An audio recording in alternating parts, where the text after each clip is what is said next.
Bismillahirrahmanirrahim.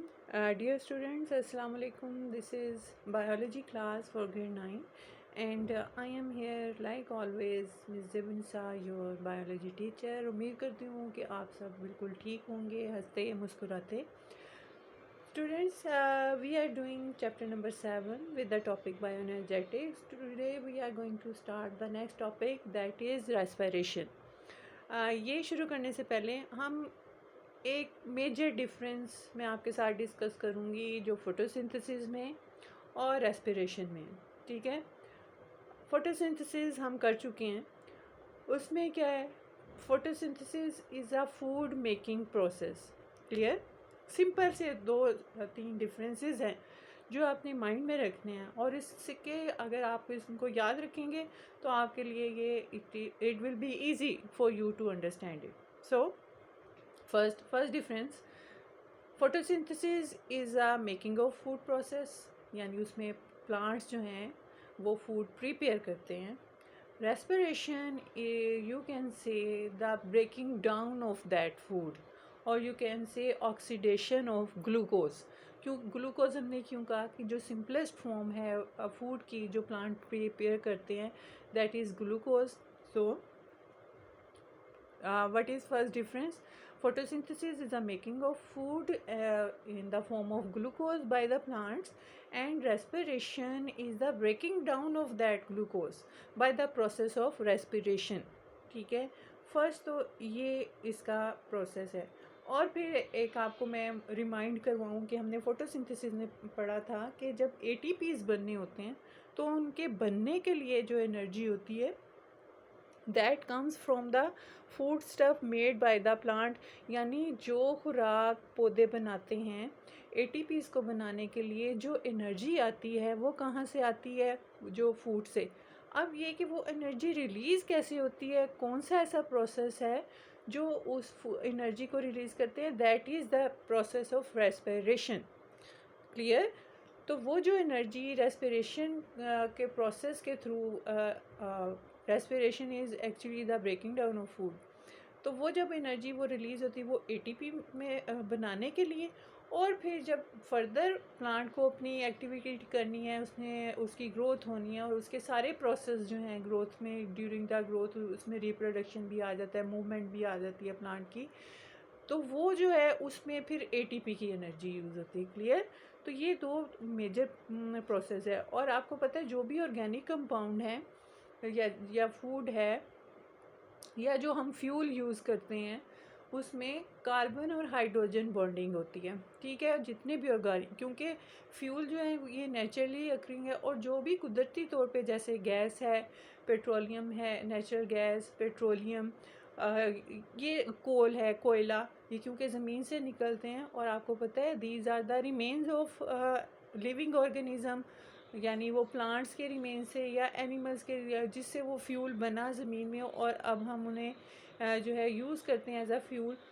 तो इसलिए उनके अंदर mostly carbon to hydrogen bond होते हैं. तो ये जो है उनको ब्रेक डाउन करता है. कौन ब्रेक डाउन करता है? ऑक्सीजन. कैसे? कि जब जो प्रोसेस है फोटोसिंथेसिस का उसमें प्लांट कार्बन डाइऑक्साइड यूज़ करता है और वाटर यूज़ करता है. ठीक है, और फोटोसिंथेसिस में, और as a result of photosynthesis कौन सी गैस प्रोड्यूस होती है? That is oxygen as a byproduct and water. अब ड्यूरिंग द रेस्पिरेशन क्या होता है कि यही वाली ऑक्सीजन यूज़ होती है बर्निंग में भी.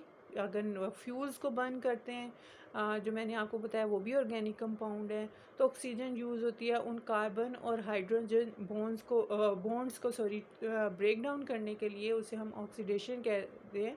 और वो फिर एज उससे जो एनर्जी वो मिलती है फ्यूल की बढ़ने के से वो हीट या लाइट की फॉर्म में होती है. इसी तरह ऑर्गेनिज़म जो हैं यूज़ करते हैं ऑक्सीजन को for the break down of carbon hydrogen bond present in the food in their cell. अब यहाँ पे वही वाली बात आ गई कि जो फूड बनाई है प्लांट ने, अब उससे एनर्जी लेने के लिए वो कार्बन और हाइड्रोजन के बॉन्ड जो हैं वो जो तोड़ने के लिए जो चीज़ चाहिए दैट इज़ ऑक्सीजन, वो से यूटिलाइज़ कर दें हैं.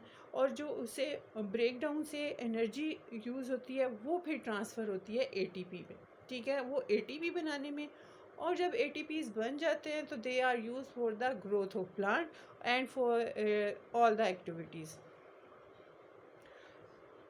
और ये जो है ये ऑक्सीडेशन रिडक्शन रिएक्शन के थ्रू जो है ब्रेक डाउन होता है। ये हमने पहले भी किया कि oxidation is the loss of electron and reduction is the gain of electron and carbon dioxide and water are produce. तो वो था रिवर्स, जो चीज़ें रेस्पिरेशन फोटोसिंथेसिस में यूज़ हो रही हैं रेस्पिरेशन में वो प्लांट जो है प्रोड्यूस करता है, और इसी तरह वाइस वर्सा। और जो रेस्पिरेशन में यूज़ कर रहा है जैसे ऑक्सीजन, तो वो प्रोड्यूस हो रही है during the process of photosynthesis.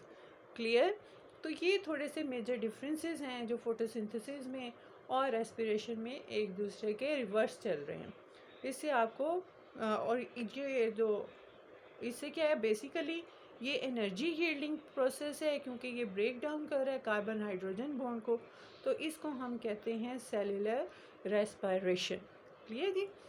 Next एक पॉइंट और आपको बताती चलूँ कि in cellular respiration food is oxidized to carbon dioxide while oxygen is reduced into water. ठीक है, वो कंबाइन करती है और इसके साथ जो है वो एक ये प्रोसेस है, और उस as a result carbon dioxide and water are produce. अब ये रेस्पिरेशन डिपेंड करती है कि प्रेजेंस पे कि कितना जो है ऑक्सीजन की अवेलेबिलिटी है। तो अगर तो रेस्पिरेशन हो रही है in the presence of oxygen, that is called aerobic respiration. और अगर ये हो रही है कि इन एब्सेंस में लिमिटेड सप्लाई है ऑक्सीजन की या तो उसको हम कहते हैं एन एरोबिक रेस्पिरेशन।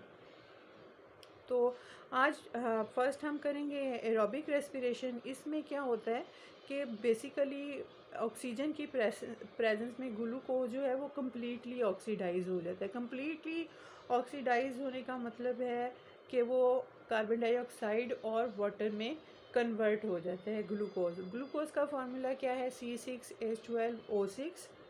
लेकिन कंप्लीट ऑक्सीडाइज होने के दरमियान में एक फर्स्ट फेज़ जो है वो क्या होता है कि जो कार्बन जो है बेसिकली, मैं आपको यहाँ पे ये इक्वेशन दिखाती हूँ, सॉरी दिस वन, कि यहाँ ये देखें C6H12O6 6O2 6CO2 6A2। अब C6 का मतलब है कि ये 6 कार्बन कंपाउंड है। और मैं आपको एक और बात बताऊँ कि एक कार्बन ऐड होने से अगर C5 है तो वो कोई और ऑर्गेनिक कंपाउंड होगा, C6 है तो वो चेंज है, C7 है तो वो चेंज, नाम उसके नेमिंग जो है वो चेंज होती चली जाती है, क्योंकि एक कार्बन के ऐड होने से एक नया ऑर्गेनिक कंपाउंड बन जाता है।